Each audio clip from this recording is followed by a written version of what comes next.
हम संसार में भैया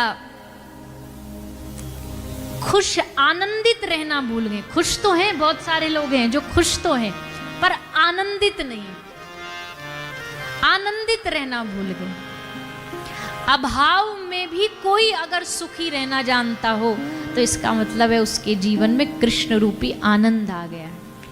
अभाव में भी सुखी है, कुछ नहीं है फिर भी मजे में है, फिर भी आनंद में जिए जा रहा है, इसका मतलब उसके जीवन में भगवान है। और जिसके जीवन में सब कुछ है फिर भी परेशान है, इसका मतलब अभी ठाकुर जी उसके जीवन में आए नहीं, उसके जीवन में हृदय में उतरे नहीं।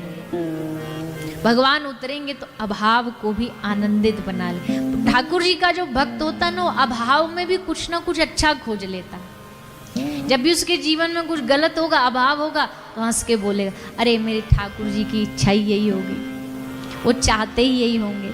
और अगर वो चाह रहे हैं तो अखिल ब्रह्मांड नायक उनका नाम है, कुछ गलत तो चाहेंगे ही नहीं, चाहेंगे तो कुछ भला ही चाहेंगे हमारे लिए। बस इतना कह कर के वो अपने सब अभावों को दूर कर लेता, अभावों से अपने आप को दूर कर लेता कि चलो ये भी अच्छा है, ये भी भगवान की कृपा।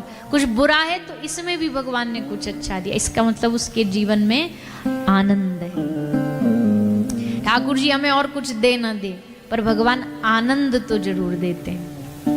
यहाँ भगवान की कथा में बैठे और कुछ मिले ना मिले, हमारी कोई गारंटी नहीं कि हम आपको कपड़ा बांटेंगे, हम आपको रुपया लत्ता बांटेंगे, कुछ हमारी गारंटी नहीं। पर हाँ, यहाँ भगवान की कथा बांटेंगे और उस कथा से आपको आनंद मिलेगा, ये भगवान की कथा की गारंटी। इसलिए सच्चिदानंद रूपाय, भगवान को सत्य स्वरूप, भगवान को देखने का ये नजरिया, ये दृष्टि है। भगवान को देखने के तीन नजरिए, तीन रूप हैं, सत्य, चिद और आनंद। एक ही व्यक्ति होता है लेकिन उस व्यक्ति को देखने का सबका नजरिया अलग अलग है। अगर माँ उसको देखती है तो वो किस भाव में देखती है?